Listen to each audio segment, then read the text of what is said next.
Hi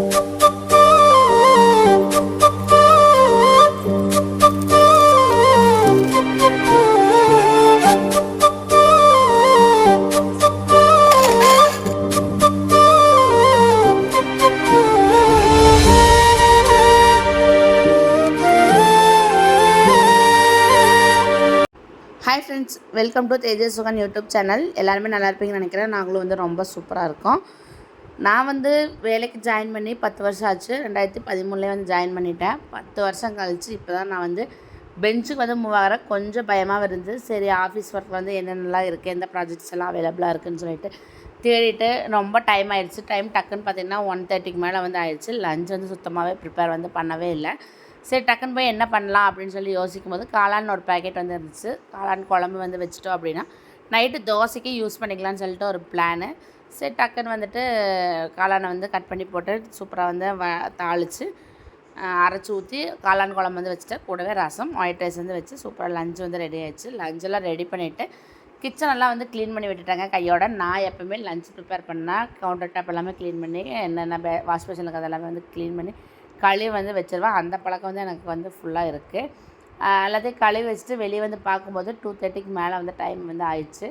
தேஜஸ் வந்து 3:30க்கு வந்து வந்துடுவான். சரி அதுக்குள்ளேயே நம்ம லஞ்ச் வந்து சாப்பிட்டு வீடெல்லாம் க்ளீன் பண்ணி விட்டு மாப்பு வந்து போட்டு விட்டோம் அப்படின்னா ஈவினிங் வந்து கோயிலுக்கு போகிறதுக்கு வந்து கொஞ்சம் ஈஸியாக இருக்குதுன்னு சொல்லிட்டு வாரம் செவ்வாய்க்கிழமை எங்கள் குலதெய்வ கோயில் வந்துட்டு பழனி பாதயாத்திரை சார்பாக வேல் பூஜை வந்து நடக்குது. அதை வந்து தொடர்ந்து ஒரு 4 வாரமாக வந்து அட்டன் பண்ணிகிட்டு இருக்கோம். சரி இந்த வாரமும் வந்து போயிடலான்னு சொல்லிட்டு வீடெல்லாம் க்ளீன் பண்ணியாச்சு. தேஜஸ் வந்தோடனே அவனுக்கு வந்து சாப்பாடெல்லாம் வந்து ஊட்டி விட்டுட்டு ட்ரெஸ் எல்லாம் வந்து மாற்றி விட்டுட்டு நானும் சாமி படத்துக்கிட்ட எல்லாமே வந்து க்ளீன் பண்ணி எடுத்து வச்சுட்டேன். பூவெல்லாம் வச்சுட்டு விளக்கெல்லாம் வந்து பற்ற வச்சாச்சு. பிரசாதம் வந்து செஞ்சு கொண்டு போகலான்னா டக்குன்னு வந்துட்டு சரி ஒரு பொங்கல் வந்து செஞ்சு கொண்டு போகலான்னு சொல்லிட்டு பச்சரிசியும் பாசிப்பருப்பும் வந்து விசில் விட்டு எடுத்து வந்து வச்சுட்டேன். வெள்ளத்தை வந்து தட்டி போட்டு நல்லா கரைச்சி அதையும் வந்து நல்லா கொதிக்க வந்து வச்சுட்டேன். விசில் வந்து அடங்கினோடனே அதை வந்து வடிச்சிக்கலாம் அப்படின்னு சொல்லிட்டு எல்லாம் ரெடி பண்ணி வச்சுட்டு வீட்டில் வந்துட்டு சாம்பிராணி பாகு வந்து சூப்பராக வந்து காமிச்சாச்சு. எப்போவுமே செவ்வாய் வெள்ளிக்கிழமை வந்து வீட்டில் வந்து சாம்பிராணி பாகு வந்து காட்டுற பழக்கம் வந்து எனக்கு இருக்குங்க.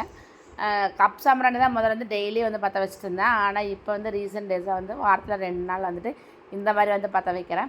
இந்த மாதிரி பற்ற வைக்கும் போது ரொம்ப சூப்பராக இருக்குங்க. ரொம்ப பாசிட்டிவ் வைப்ஸாகவும் இருக்குது. தேங்காயெல்லாம் நான் வந்து சமையலில் யூஸ் பண்ணது போக தூக்கி வீசாமல் எடுத்து ஒரு டப்பாவில் வந்து போட்டு வந்து வச்சுக்குவேன். தூக்கி அடுப்பில் வந்து ஒரு 2 நிமிஷம் வச்சிங்கன்னா அந்த அனலே அது நல்லா வந்து தீ பிடிச்சிக்கும். பிடிச்சதுக்கப்புறம் அந்த சாம்பிராணி தட்டில் வந்து எடுத்து வச்சிட்டிங்கன்னா அப்படின்னா நல்லா பிடிஞ்சி ஒரு 5 to 10 நிமிஷத்தில் வந்து நம்மளுக்கு வந்து அனல் வந்து ரெடி ஆயிடும். ரொம்ப ரிஸ்க்கெல்லாம் கிடையாது. முதல்லலாம் பார்த்துட்டிங்கன்னா யாராவது வீட்டில் அடுப்பு போட்டுட்டாங்கன்னா அந்த கறி எடுத்துகிட்டு வந்து வச்சுக்குவாங்க. இல்லை அவங்க வீடாக போய் அந்த அனல் இருந்தால் கொஞ்சம் கொடுங்கன்னு கேட்டு வந்து சாம்பிராணி போடுவாங்க. இந்த மாதிரி யூஸ் பண்ணும்போது நம்ம வந்து ஒரு 10 நிமிஷத்தில் டக்குன்னு வீட்டில் சாம்பிராணி போட மாட்டோம். எங்கேயும் அலைச்சலும் நமக்கு வந்து தேவையில்லை.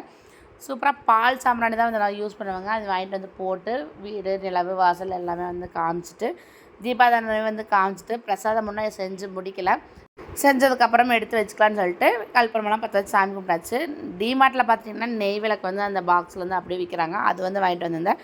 கூடவே பார்த்திங்கன்னா ஒவ்வொரு வியாழன் அப்புறம் வெள்ளி செவ்வாய் 3 நாள் பார்த்தா அந்த விளக்கு வந்து வீட்டில் வந்து பற்ற வச்சுட்ருக்கேன். ரொம்ப சூப்பராகவும் அந்த விளக்கு இருக்குது. ஆனால் அது வந்து நெய்யில் வெண்ணெய்ன்னு சொல்கிறாங்க. எனக்கு வந்து பர்சனலாக ரொம்ப பிடிச்சிருந்துச்சி. குட்டி விளக்கு மேலே வச்சு அது வந்து பற்ற வச்சுட்ருக்கேன். பொங்கலை வந்து சூப்பராக சைட் பை வந்து நான் அப்படியே வந்து ரெடி பண்ணிட்டேன். ரெடி பண்ணோடனே சாமிக்கு வந்து எடுத்து வந்து வச்சுட்டு கோயிலுக்கு கொண்டு போகிறக்கு பார்த்திங்கன்னா ஒரு பாக்ஸில் போட்டு எடுத்து வந்து வச்சுட்டேன். கூடவே பார்த்திங்கன்னா ஒரு கரண்டையும் வந்து எடுத்து வச்சாச்சு. கோயிலுக்கு நான் போகும்போதே பார்த்துட்டிங்க அப்படின்னா வேல் பூஜை வந்து முடிஞ்சிச்சு. கொஞ்சம் லேட்டும் வந்து ஆயிடுச்சு. நான் ஒரு 8 o'clock அப்படி தான் போனேன். பூஜை வந்து முடியல, வேல் பூஜை மட்டும்தான் முடிஞ்சிருந்துச்சு. சரின்னு சொல்லிட்டு பூஜைக்கு வந்து நம்ம கலந்துட்டு சாமியெல்லாம் கும்பிட்டு அங்கே வந்து இவங்களெல்லாம் ஜாலியாக வந்து பேசிகிட்டு இருந்தோம். பூஜை வந்து நடந்துட்டு இருக்குங்க. வாங்க எப்படி நடக்குதுன்னு பார்க்கலாம். தனம் தரும் கல்வி தரும் ஒரு நாளும் தளர்வறியாத மனம் தரும் தெய்வ வடிவம் தரும் நல்லென எல்லாம் தரும் நெஞ்சில் வஞ்சமிலா அன்பை சேர்த்தாய் மூக்கண்ணிகளை தொழுதோர் இல்லையே எங்கள் குலதெய்வமே மகாம்பிகா வீரமூர்த்தி அம்மையே.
மகந்தனை செந்தில் ஜலம் பெரி போலும் ஏற்றினை நந்தி மகந்தனை ஞான கொழுந்தினை புந்தியில் வைத்தடி போற்றுகின்றேன். அருள்வாய் அருள்புரிவாய் அருகம்பில் நாதனே, வருவாய் வந்தருள் புரிவாய் விநாயகனே, உன் திருவடியே ஒற்றி போற்றி. பன்னிருகரத்தாய் பொற்றி வசமொழியே அவடி பிரியனுக்கு, அவடி பிரியனுக்கு, அபிஷேக பிரியனுக்கு, அபிஷேக பிரியனுக்கு.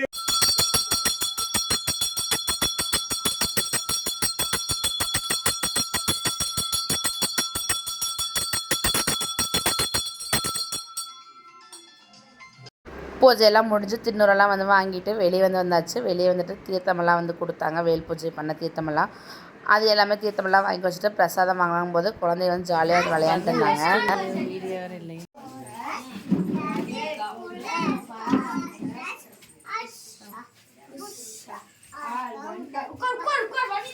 பிரசாதம் கொடுக்க ஸ்டார்ட் பண்ணோன்னீங்க எல்லாருமே வந்து வாங்கியாச்சு. இன்றைக்கி என்ன பிரசாதம்னு பார்த்தீங்கன்னா கேசரி, சக்கரை பொங்கல், அவுள் வந்து நினச்சது, அப்புறம் பார்த்திங்கன்னா அபிஷேகம் 4 தான் இன்றைக்கி வந்துட்டு பிரசாதமாக கொடுத்தாங்க. எல்லோரும் வந்து சூப்பராக வந்து வாங்கி சாப்பிட்டுட்டு ஜாலியாக வந்து என்ஜாய் பண்ணோம். பிரசாதம் வந்து வாங்கி அங்கேயே உட்காந்து சாப்பிட்டாச்சுங்க. 2மே ஸ்வீட்டுங்காட்டி யாருக்குமே வந்து இறக்கமே இல்லை. கொஞ்சம் யாராவது தக்காளி சாதம் அந்த மாதிரி செஞ்சு வந்தால் சைடில் வச்சு சாப்பிட்ருக்கலாம். ஆனால் 2மே ஸ்வீட்டுங்காட்டி எல்லாம் யோசிச்சிட்டே வந்து சாப்பிட்டு இருந்தாங்க. சாப்பிட்டு முடிச்சுட்டு நானும் வீட்டுக்கு வந்து அப்படியே வந்து கிளம்பிட்டேன். வீட்டுக்கு போய் பார்த்துட்டு ஒரு பெரிய ஷாக்கு. நம்ம புதல்வன் பார்த்துட்டிங்க அப்படின்னா சவர்மா வாங்கிட்டு வந்து விட்டு விளாசிட்டு இருக்கான். வீடெல்லாம் க்ளீன் பண்ணி பூஜையெல்லாம் முடிச்சுட்டு கோயிலுக்கு போயிட்டு வரக்குள்ள இந்த மாதிரி சிக்கன் வாங்கி சாப்பிட்ருக்கேன்னு கேட்டங்காட்டி ரொம்ப சூப்பராக இருக்கும், உனக்கு வேணும் எடுத்துக்கோன்னு சொன்னாங்க. நானும் அவனை வந்து குழந்தைதான்னு சொல்லி விட்டுட்டு நானும் போய் பார்த்துட்டிங்க அப்படின்னா டின்னருக்கு வந்துட்டு காளான் குழம்பு இருந்துச்சு, தோசை 2 சுட்டு, கூடவே பார்த்திங்கன்னா அவனே சிக்கன் சாப்பிட்டா நம்மளுக்கு என்னன்னு சொல்லிட்டு நானும் ஒரு ஆம்லேட் வந்து சூப்பராக வந்து போட்டு சாப்பிட்டோம். எங்களோட வீடியோ இதை உங்களுக்கு ரொம்ப பிடிச்சிருக்குன்னு நினைக்கிறேன். எங்களோட வீடியோ பிடிச்சிருந்தா கண்டிப்பாக சப்ஸ்கிரைப் பண்ணுங்கள், லைக் பண்ணுங்கள், ஷேர் பண்ணுங்கள், மறக்காமல் கமெண்ட் பண்ணுங்கள். உங்களோட கமெண்ட்ஸ்க்கும் லைக்ஸ்க்கும் நான் ரொம்ப வந்து வெயிட் பண்ணிகிட்டு இருப்பேன். ஏன்னு கேட்டிங்கன்னா அப்போ தான் எனக்கு வந்து என்கரேஜாகவும் இருக்கும், இன்னும் நல்லா வீடியோஸ் வந்து போடலான்னு தோணும். இது ஒரு சூப்பர் வீடியோவில் பார்க்கலாம். பாய்.